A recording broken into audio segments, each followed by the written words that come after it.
पंचनमुक्कारो सर्वपावपणासनो मंगलानं च सर्वेषां परमं हवै मंगलम्। नमो अरिहन्ताणं नमो सिद्धाणं नमो अयरियाणं नमो वज्रायाणं नमो लोहे सर्वसाहुणम्। एषो पंचनमुक्कारो सर्वपावपणासनो मंगलानं च सर्वेषां परमं हवै मंगलम्। नमो अरिहन्ताणं नमो सिद्धाणं नमो अयरियाणं नमो वज्रायाणं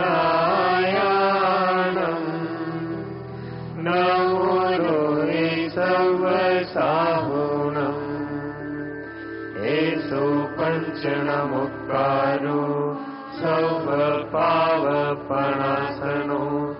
मंगलानं च सर्वेषां परमं हवै मंगलम्। नमो अरिहन्ताणं नमो सिद्धाणं नमो अयरियाणं नमो वज्रायाणं नमो लोहे सर्वसाहुणम्। एषो पंचनमुक्कारो सर्वपावपणासनो मंगलानं च सर्वेषां परमं हवै मंगलम्। नमो अरिहन्ताणं नमो सिद्धाणं नमो अयरियाणं नमो वज्रायाणं नमो लोहे सर्वसाहुणम्। एषो पंचनमुक्कारो सर्वपावपणासनो मंगलानं च सर्वेषां परमं हवै मंगलम्। नमो अरिहन्ताणं नमो सिद्धाणं। शाह जी और श्री नरेंद्र श्री माल जी,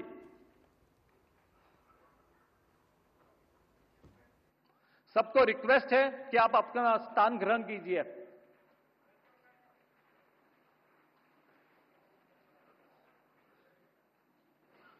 प्रधानमंत्री जी को नवकार मंत्र की एक कलर पिरामिड स्मृति चिन्ह यह सम्मान प्रदान हो रहा है।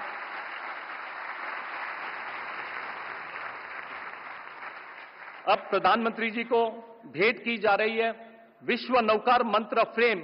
यह भेंट दे रहे हैं श्री मोतीलाल ओसवाल जी, श्री प्रदीप राठौड़ जी, श्री हर्ष संघवी जी और श्री ललित दांगी जी।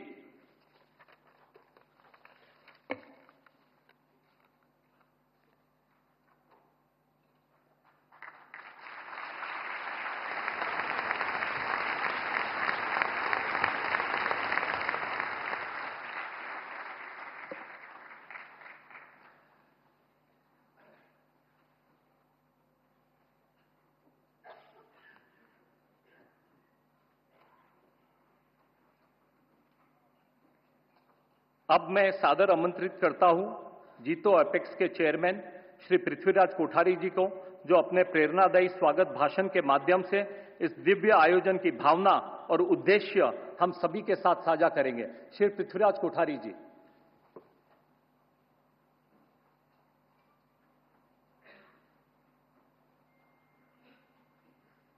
ಹೆಚ್ಚಿನ ವಿಡಿಯೋಗಳಿಗೆ ಪ್ರತಿಧ್ವನಿ ಯೂಟ್ಯೂಬ್ ಚಾನೆಲ್ ಸಬ್ಸ್ಕ್ರೈಬ್ ಮಾಡಿ, ಬೆಲ್ ಐಕಾನ್ ಕ್ಲಿಕ್ ಮಾಡಿ।